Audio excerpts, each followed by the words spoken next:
Let me see here. M and J, you're unmuted.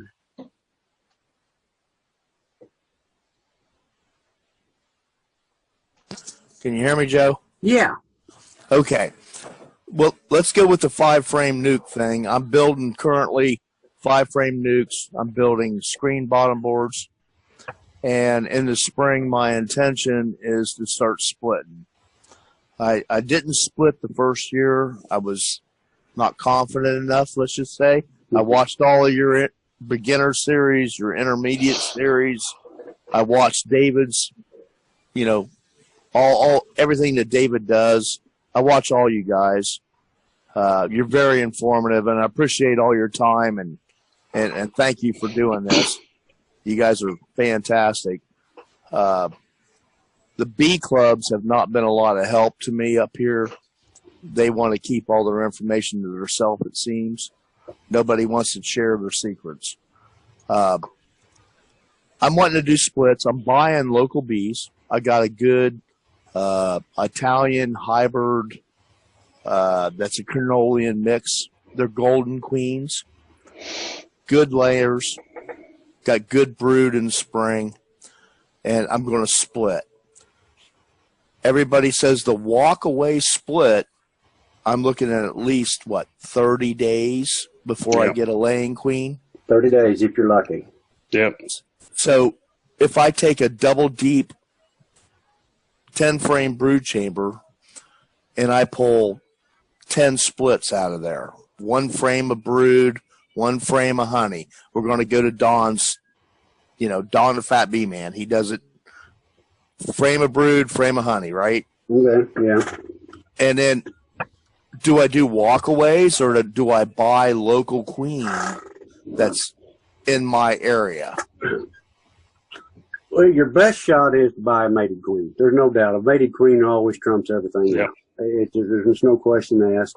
The second thing would be virgins, but there's a lot to getting them to accept a virgin. I kind of shy away to somebody that's not real experienced on releasing virgins. The next best thing is to make cells that it's going to hatch within a day, and then you cut 2 weeks off of that 30 days. Well, I'm wanting to build a queen builder. I want to do a cell builder hive with one of my 5. I have a 4-frame nuke, and I was thinking about taking the 4-frame and putting a divider in it and trying to do a 2 and get 2 splits out of a 4-frame nuke. Is that what David did? Is that correct? Did you split a 4-frame nuke? Now say that again. I'm sorry, I didn't hear you. Did you split a 4-frame nuke into? You put a divider in it and made 2-frame nukes in the same box? No, that was Joe that did the split in the. We do the individual 2-frame boxes, the mini nukes. Joe was doing the 5-frame with the divider in the middle. And making 2 frames out of a 5-frame. That was out of the package. But typically when I make splits, I only put 1 frame in there. 1 frame of solid cap bee, a brood with bees, and I usually give them a drawed out frame, empty. I'm going to tell you right now, when they come back, but here's the thing, guys. You can make splits in any box, and it works. You can take a split and make it in a 10-frame box. The smaller the box you've got, the faster them bees grow. Yeah. They can control their temperature in that box. That box has got to be around 90 degrees before they can draw wax. So a smaller box, less bees, they can grow twice as fast. I went down and helped Bryant this year in Mississippi. He's here tonight. He'll contest. And they were swarming out on him. We just got behind. And I went down and helped him. And I said, well, let's go through the nukes first. Thinking, that's the easiest thing. Let's go through the nukes. Well, we went through the nukes and we made 2 or 3 splits out of each one. Could have made 10 splits out of the double nuke. Save that many bees in there. We just didn't have the equipment to do it. And we went to the double, and some of them was triple, 10 frames.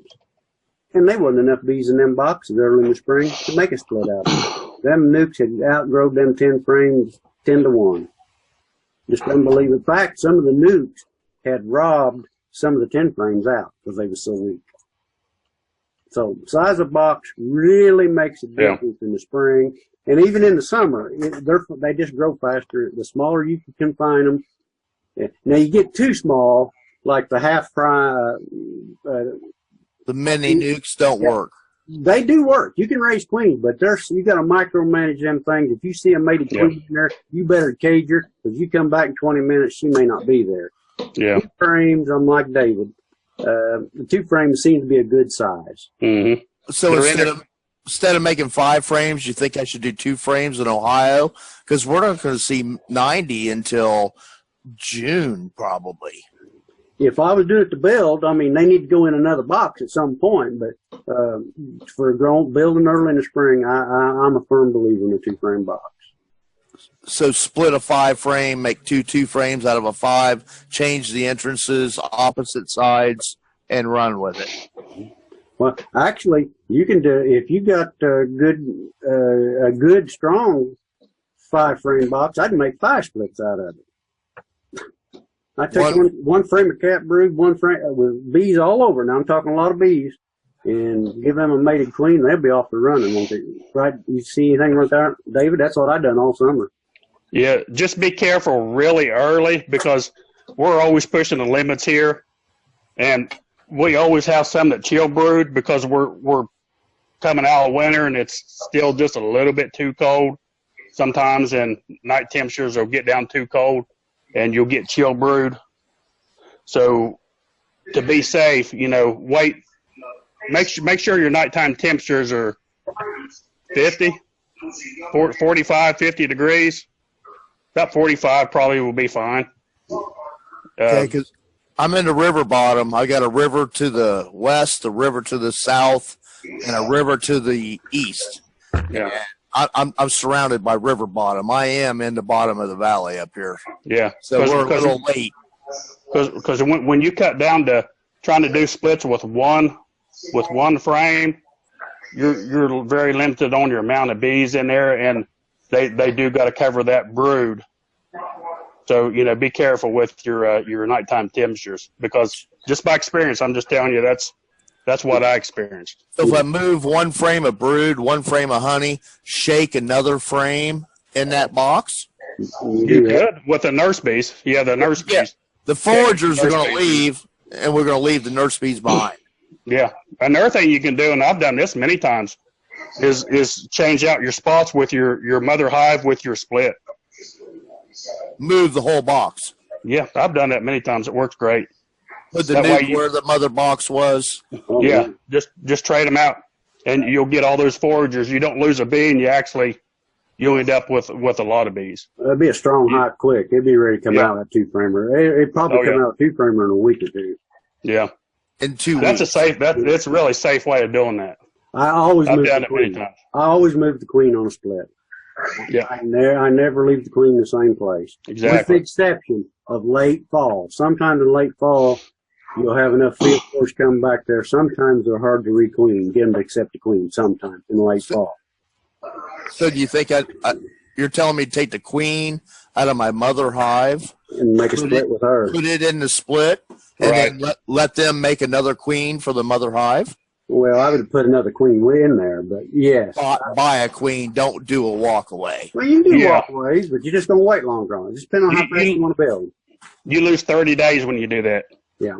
And 30 days, especially 90, 100 days up here. Yeah. Yeah, especially and not ever done it before. I would start off buy your mated queens. Okay. Anybody else got anything want to say on that? Yeah, when you take them bees out of that 2 frame box, you're probably going to go to a 5 frame. Do not checkerboard them. Stick them in there side by side. Yeah. And then put the empty frames to the outside. Yes, don't checkerboard. Yes. You checkerboard. Yep, exactly. Good comment, Keith. It will slow them down in the spring. Now, you can checkerboard them later in the summer, but in early spring, you separate that brood on there, and like Keith says, and it'll back them way down. Yep. Okay. Anybody else got a comment on that?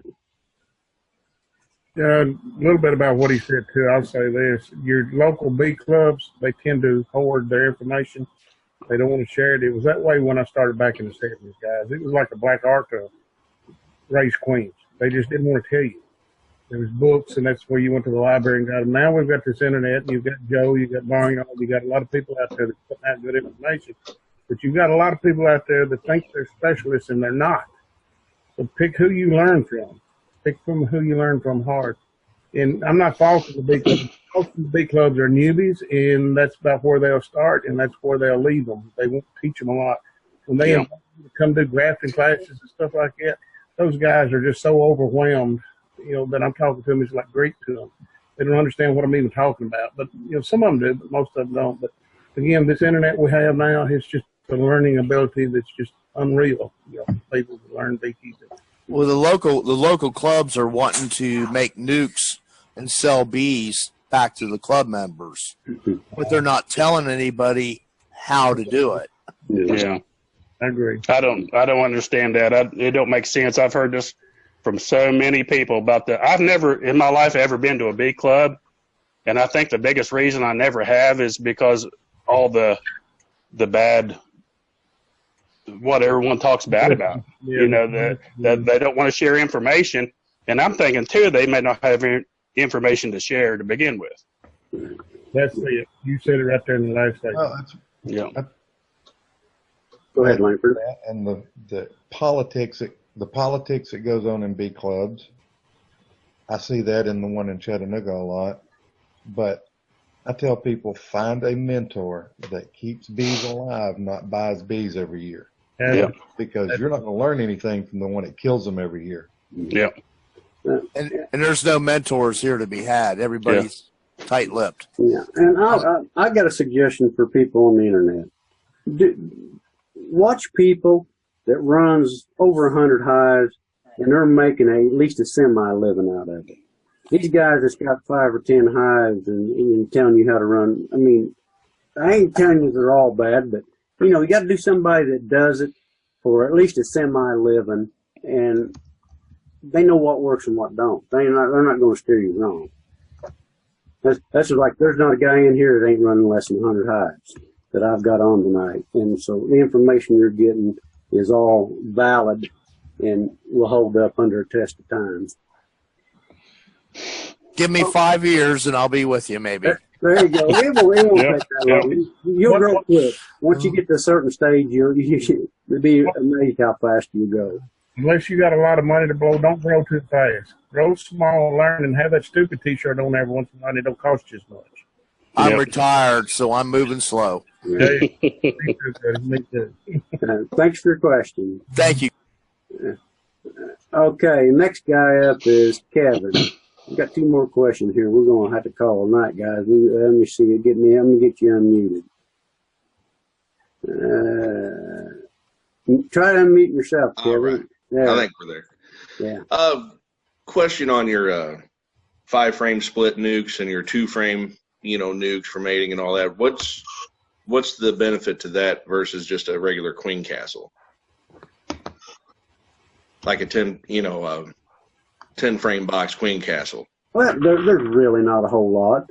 The queen castles are a little bit harder to feed.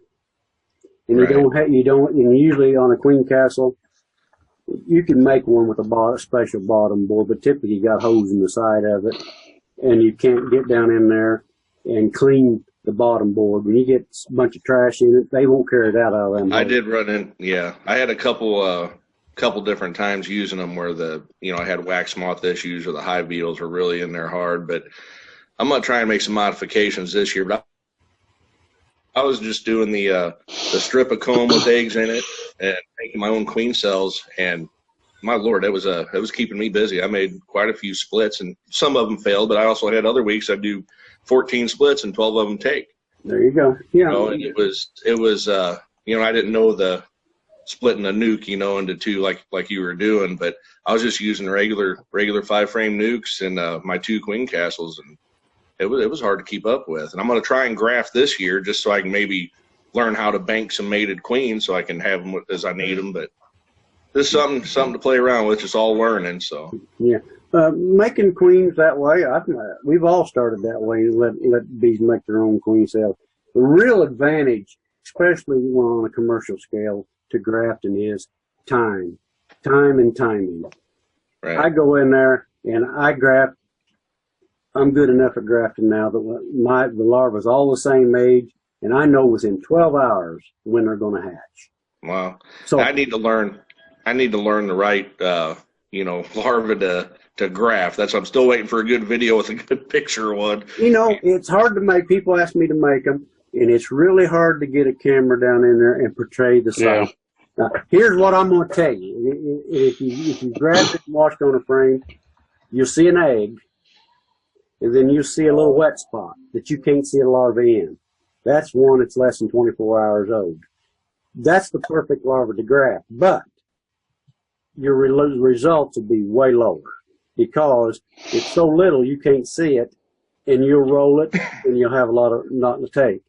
The next one up, just after that little puddle you can't see it in, that next size up, that is roughly a day and a half old larva, and that's the perfect cell to graft. And you'll catch on. I've got all the stuff. I'm geared up, ready to go, just waiting for the time to put it to use. And just try.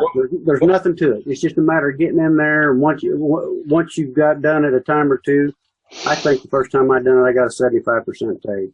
I run about 95% most all the time now, and you don't even think about it. After a couple, 3 times, you'll just go right on along. But it saves you that. I put them in the incubator. I know when they're going to hatch. I put them in my splits the day before they're going to hatch. I give them 2 days in there. I go back and it doesn't hatch. I pull it out and put another one. If you do it, let them make their own cells. You put them in there, and sometimes you'll wait 10 days to 2 weeks to see if it's going to hatch because you don't know how old it was. right. So you lose all that time. I am losing never more than 2 days. Huh. I know when it's supposed to hatch. If it don't hatch in 2 days, sometimes if I'm in a hurry, if it don't hatch within a day, I'll go ahead and pull them out and give them another cell. Right. Yeah, that is fun. Oh, I'll say this: Joe is so good at grafting, he can graft 20 of them and get 25 queens. well, I got one more. Blowing them up now. You're blowing them up too big. The head's swelling, isn't it? Yeah. Oh yeah. I got one more question. Feeding. What do you guys? What type of on-demand pump would you guys recommend? That's another thing. Just trying to get the proper brand or what have you. Something that's going to be strong enough to pump that 2-to-1. I use a half-horse submergible. It's actually a sludge pump for sewage. That's what I've got one for mixing. I'm just trying to think of something I can take out in the yard and go down the hives and pump it in. Something to try and speed things up into the top feeders. Well, I don't do it that way. Barnyard does. I don't know if you can do it with a battery, get a battery powered strong enough to pump that 2-to-1 or not. Probably be pushing it. I'd say it'd be pretty tough. What do you think, David? What do you use to pump your syrup out of the tank in the yard? Mine's like a half horsepower trash pump, but like what you said for I think it comes from an old sewage from pumping out sewage, and we use it to mix and transfer. 1-to-1 pump's great. 2-to-1, it's a little bit slow, but it gets it there. It's not too bad. I set it right in the center of the hives, and I use a garden hose and fill every one of them up with it. All right. It does really good. Yeah, I'm just trying to come up with something that makes things go a bit quicker out there. So The best option for that real heavy syrup or high fructose corn syrup would be a gear pump, but they're pretty expensive. Right. All right. Well, thanks a lot, guys. I appreciate it. Okay. You're welcome.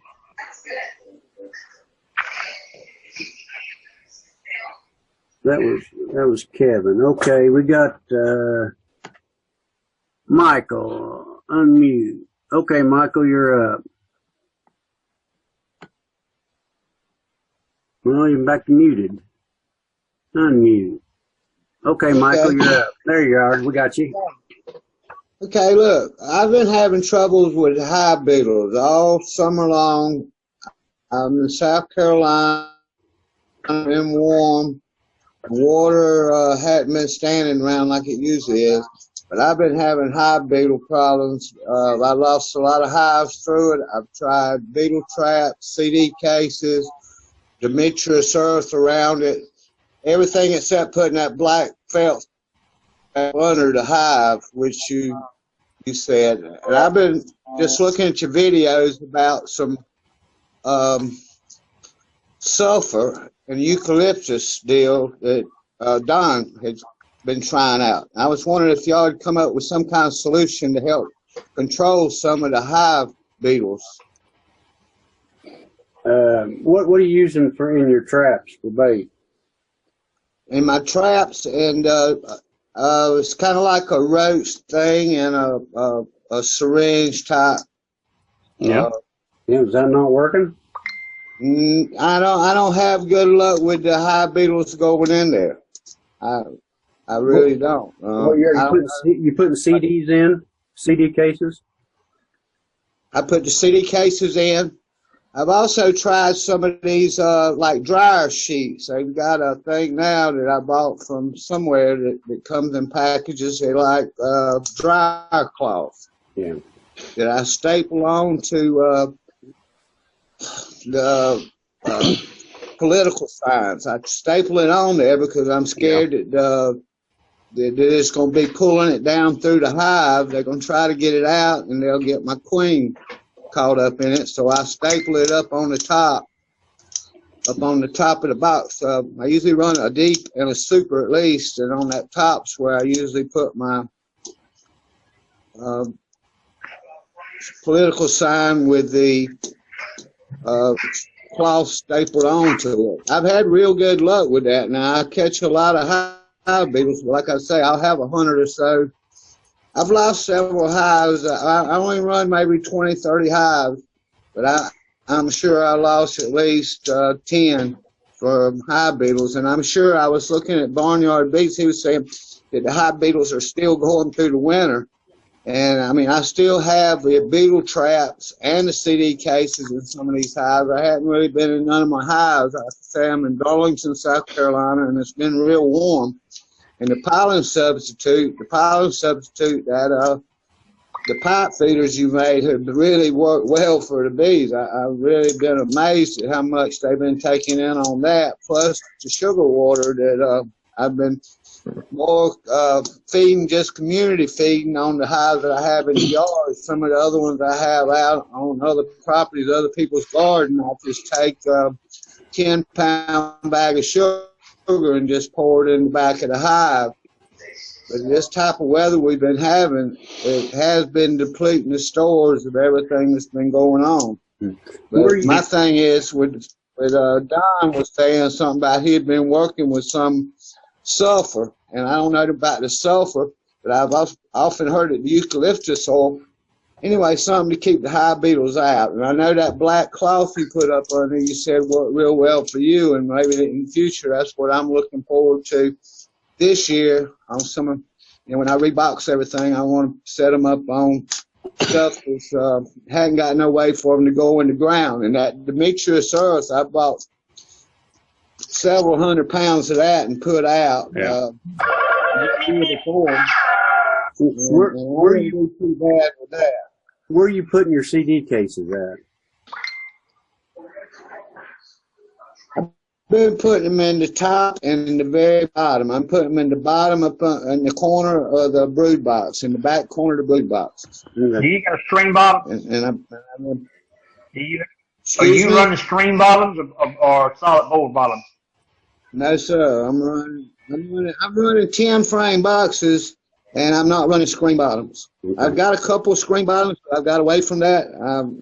I just, I've got a couple that sometimes I'll start off a hive in the summertime when it's real, real hot, maybe, that I just want to try with because I've got so many of them. I'll use them when I haven't got anything else. But the hives I've got right now, I'm running solid bottom. How much do you have your entrance? How wide do you have your entrance open? How wide The do I have entrance to the your hive, entrance how wide in is front it? of the hive? You got wide open? Well, the entrance right now has got mouse guards. I've got those metal mouse guards with the little holes in them.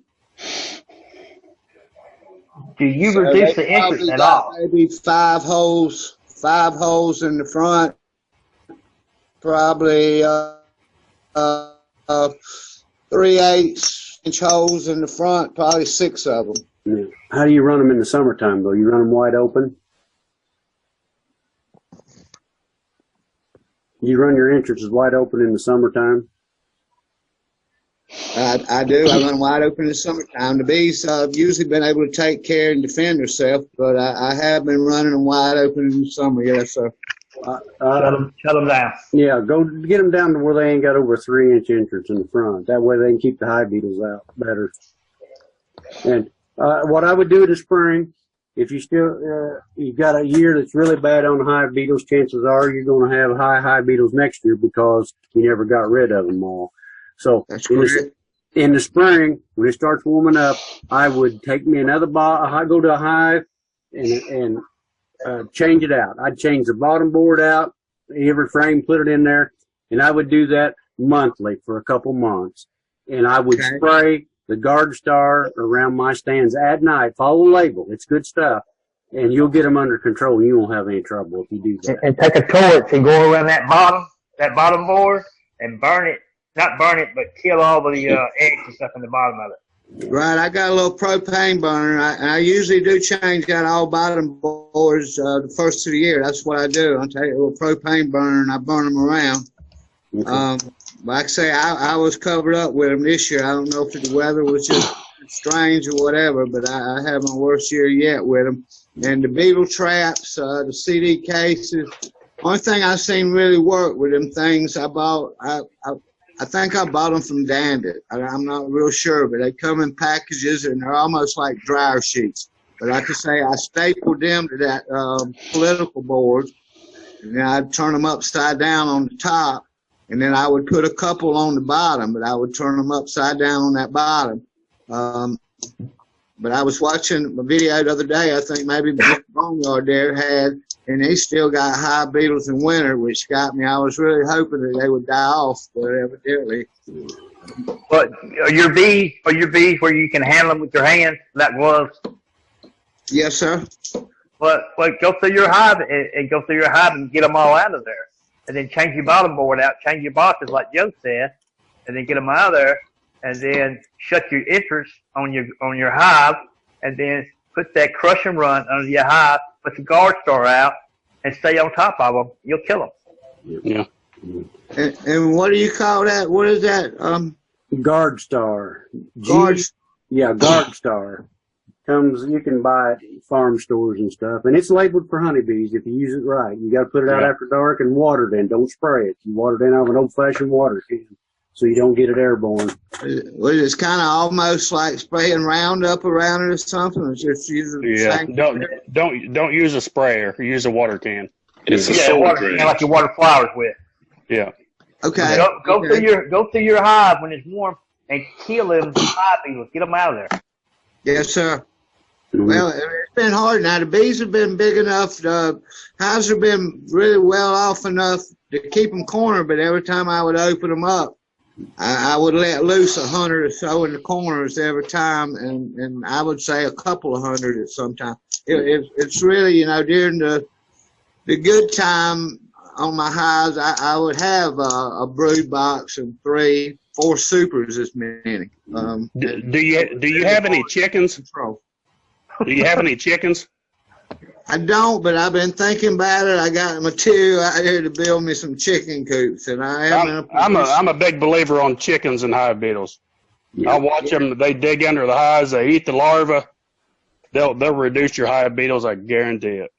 Well, game chickens are the best. Neighbors have got them, and they said they would help me out with them. I'm not much on chickens. I just got into bees maybe 5-6 years ago. I won a hive at a fair. And it's been an obsession, man. You can get game chickens really cheap. I'm thinking maybe I'll go to the chickens. in that black cloth you mentioned, Yeah. I think you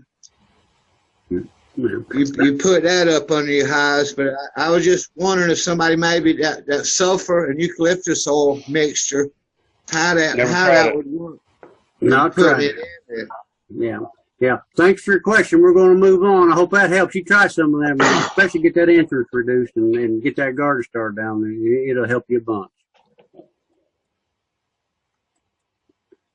Okay. Got two questions here. Roger. Thank you, sir. Thank you. Yeah. Okay. I've actually got maybe a couple, 3 questions to ask. Okay. The queens, is it better? Because I was actually thinking about maybe getting some of David's queens, but I live in Western North Carolina. We've still, I mean, even after all the rain we've had, it's still some spotty snow around yet. But now today it was pretty warm and the bees were. My question is, as far as where he lives compared to where I live, is it, I mean, what about buying queens and then, because I'm in a colder area than what David is? I don't think you have a problem unless you're at a real high elevation in a 2,500 to 3,000 foot on a mountain someplace. Then you might have a little trouble. If you're at a lower elevation, I don't think you have any problem at all. Well, I'm about 3,400. Well, what's your wintertime temperature? What's your lowest? Here lately, it's been anywhere around 22, something like that. Was probably. We get at our lowest, we get to 8 degrees. In the last couple of years, that's the lowest we've got is 8 degrees. Now that's right now. I mean, usually Right. it could be around 0. We've had even minus a little bit. Yeah, I honestly, like I was telling Joe, I talk to a lot of people that I sell bees to in New York, New Hampshire, Pennsylvania, West Virginia, and I've lived in West Virginia, and their temperatures get 0 and below 0. They've never had any trouble with the bees, with my queens and such. They do fine. All right. Now, the other question I've got is I had watched, before I started watching you and Joe both, I was watching the Fat Bee Man about his frames about putting the fishing line in. Right. And I did the same thing. I X'd it and tried that, but I had the comb in there with it. Well, the bees were drawing it out, but they're tearing it up right where those X's are, and it's messing up the comb. The fishing line's too heavy. In my opinion, I use 8 pound. I don't go any heavier. If you go heavier, an 8 pound test, it seems like they try to avoid that area. That's what they do. I like 8 pound tests. Okay. All right. I'll remember that. Now, the other thing I wanted to ask, as far as putting the strip in, the comb strip, and then going from there, I've never had any luck as far as trying to split bees early. Every time I do it, I end up losing the split. So I'm having to wait till like May. Okay. Yeah. I can start splitting then and do fine with it. Right. My question is, it's a shorter span here for me. So how long does it take to get that filled out if I just do a starter strip? The starter strip does really quick. I mean, from what we've seen, the bees can work on both sides at the same time, coming down like this. Right.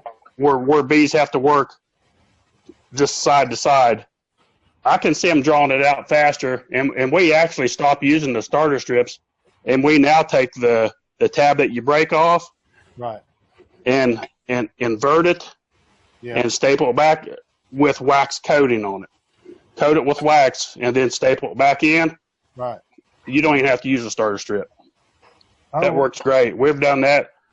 Started about half of last year, and they draw it out just as quick. Okay. Now y'all. I got another one now. Was about the double deeps. I actually got this from another guy, and he uses nothing but deeps. Period. Right. For his honey or anything. That's all he uses is. Mhm. What about the? You were talking about keeping both double deeps full and wanting to make honey, but what about swarming or overcrowding and that kind of thing? Do you need to go ahead and just split them to keep from losing the bees? Are you doing it for honey, right? A little of both, because I have sold some bees as well, like nooks. Yeah. But I'd like to make some honey too, to where I could be able to sell some honey. Yeah. Well, when you're making bees for production, you're always pushing the limits, and you're always trying to split them. Sometimes even before they're ready to split. That's just how we do it, But when you're making honey, you're always wanting to stay one step ahead of them, but not too far ahead of them. Right. Because if you stay too far ahead of them, they just don't like to build it. But if they build out, if you got a 10 frame and they got 7 frames built out or 8, you're pushing the limits. Put your super on. Okay. On top of that, and stay a step ahead of them, but not too far ahead of them. Right. To get the most out of your honey, you've got to be right on the line. You've got to be so strong that they're ready to swarm, but you control them from swarming. That gets your maximum honey. And a lot of people, that's a lot of work. You got to be in them once a week and watch. You got to go in there and see what's going on when you get them that close. And a lot of people don't run them that close. I'm gonna make I'm gonna say something here I probably regret saying, but there's a lot of beekeepers out there, and I'm gonna guess there's about 50%. Their hives swarm out, and they never know that they ever swarm. Right. They don't go through their hive. They swarm out, and they never know. And they say, "Well, I've had them bees in there all summer, and they ain't growed." Well, how many times have they swarmed during that summer? I mean, it happens all. Yeah. I see. Exactly. Yeah. Yeah. Well, back to what you were talking about, the double deeps. Just run the numbers. 9,000 cells per deep frame. That's both sides. At 18 or 16 frames is 162,000 cells. And if you do 2,000 eggs a day, the max that they say they can lay, that's only 42,000 cells that will be in the form of an egg or to the cap point where they're getting ready to hatch the very next day in 21 days. So these queens are laying a lot more than 2,000 eggs a day. If they've got the resources, the bees, it's all about nurse bees and food. Yeah. Yep. And with a massive flow on, that queen will lay 24/7. Typically, if you got a hive up and you get into the flow, and you keep honey supers on, typically, not 100%, there's nothing 100% in this bee world. You can forget that. Typically, they won't swarm. If you got them to that point to where they go into a strong honey flow and you keep the honey supers on, they'll usually just produce honey. Now, right after that honey flow stops, they may, real quick. And I'm not a honey producer. I'm like David. I got mine split down so weak all the time. They don't have to worry about swarming and making honey either one. That's why sometimes when somebody asks me a question, in my mind, I'm thinking bee production. And a lot of times I forget about a lot of people into the honey production. So I kind of answer it a different way, I guess. I have the out yards for honey and the queen productions here and nukes are here at the house. And you got to be in them every week.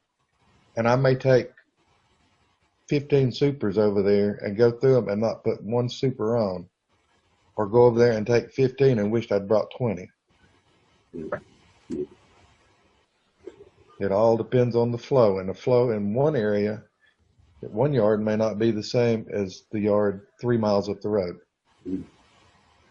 That give you any insight, Roger? Yes, sir. Yes, sir. It sure did. Thank you all very much. Thank you. Thank you. Got John here. That's the last question, guys. John, we're going to unmute John. Go ahead, John. Yeah.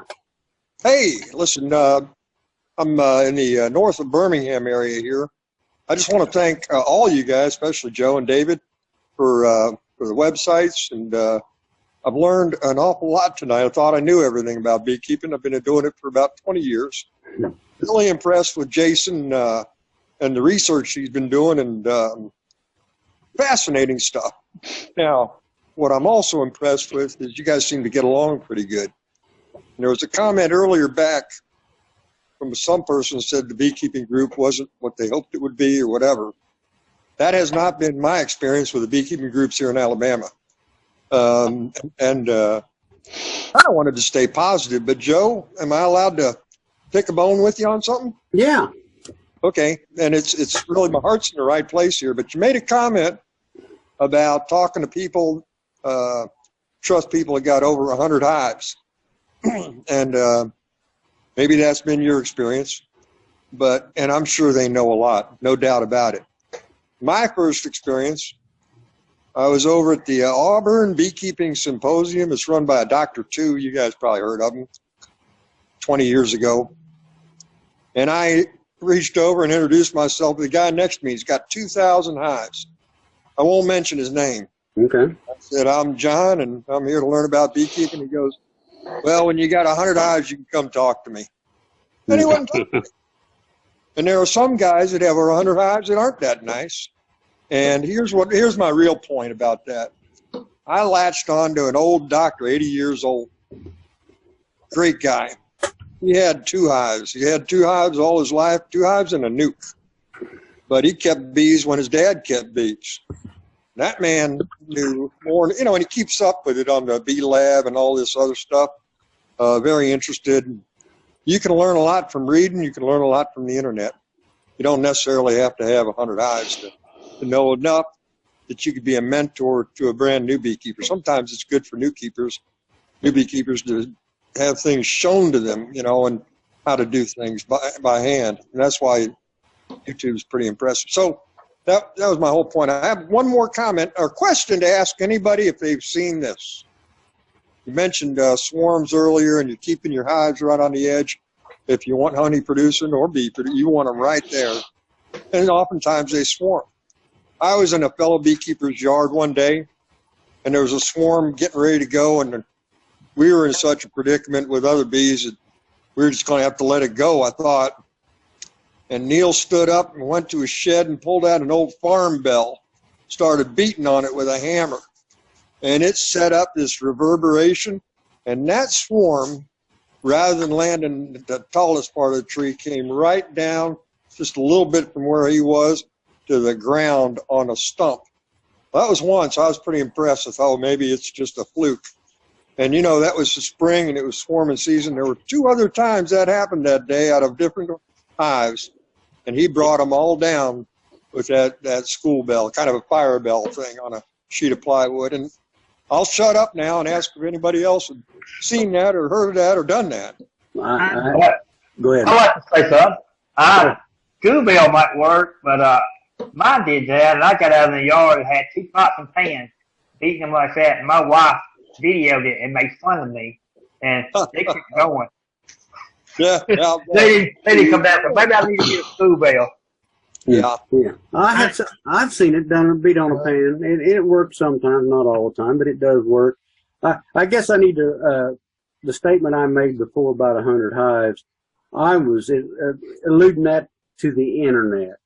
And a guy could have 2 hives and be right on top of things, but you have to watch what you get from them kind of guys. Yes, sir. I know where you're coming from, and there wasn't any hard intent meant. I was just going to say, I think sometimes it's harder to keep 2 hives and 1 nuke, just to keep those, because one will die and people give up. And he did that, and he did it because he stayed in his bees and he knew them well. Yeah, I figure if you got on the internet and you've got a guy that's raising over 100 hives and he's willing to share, you'll find that most big commercial beekeepers, I ain't a big commercial beekeeper, a guy's got 25,000 hives. They ain't gonna give you the time of day. They just ain't gonna do it. I've talked to them.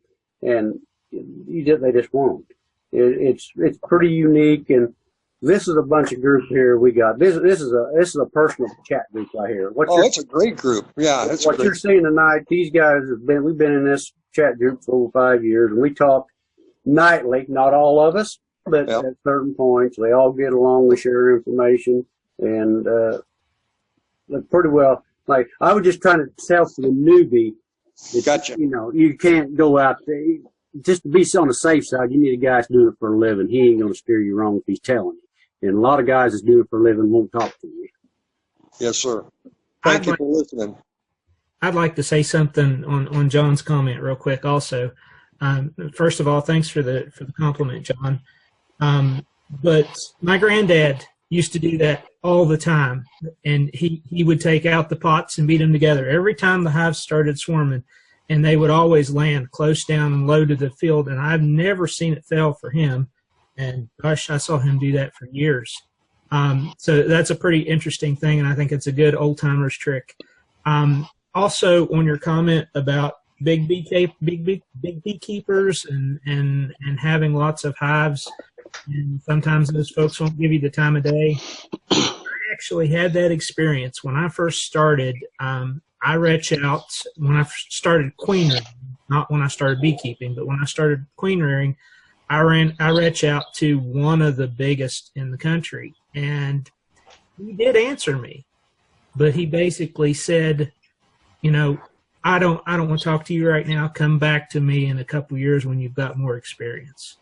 And that really discouraged me. And it was after that the West Virginia queen producers, Judge Dan O'Hanlon and Gabe and Steve and those guys reached out to me, and I started working with them, started queen rearing, and they have been a tremendous help for me. So they're not all like that, but sometimes you just run into some that I guess get too big for the big Brit. Yep. And this is a great group, man. I'm honored to be in with you guys tonight. Okay. Thank you, John. Thank you. That was no more questions up, so I appreciate everybody's working. We've run almost 2 hours and 45 minutes. I know. I didn't have as many participants as I thought we would get. I thought there'd be a lot more in there, but I appreciate everyone that's come and watched, and I hope you've all learned something. I learned something. Every time I talk to somebody, I learn something. And sometimes I learn from the other guy's mistakes, and I don't know to do that. Sometimes the mistakes is more, you learn more from than something good. I appreciate Dave and all my other co-hosts here tonight coming in and seeing how it goes. And if you need any bees, and you've got all these guys' names around local, call them up, make them an order. Go to their website, subscribe, help them on. They give you some good information. Anybody else want to do a closing thought? I've had several people in the chat privately ask me about queen orders, and those will open on January the 1st on my website. So if you're watching for those will open on the 1st. You got anything or anybody? I think it's been a good chat tonight, and I think, Joe, I appreciate you putting this together, and I think that both our internal chat group as well as all these members have gained something from this tonight. I know I have. Yep. It's been really good. Appreciate everybody, and thank you all. And don't forget barnyardbees.com if you need any bees, nukes, packages, bee equipment, or anything you need. We'll be glad to help you, and check out our YouTube channel. Oh, Joe? Yes, sir. One quick thing. There's someone's asking if you're going to post a list of who the co-hosts were and who the information is. I'll try to figure that out. I'm not a big IT man. We got the list. If nothing, I'll make a list and I'll post it on my community tab on my YouTube page. That's where I know it'll be. I'll try to get that done the next day or two with all the contact information and who they were and their YouTube channels and their web pages. And that's where it'll be. So everybody that's on here, they'll be able to see it. Thank you, everybody. Been fun. I've enjoyed it. Yeah, it's been fun. Mm-hmm. Been great. Okay, night. See you again. Good night. Right.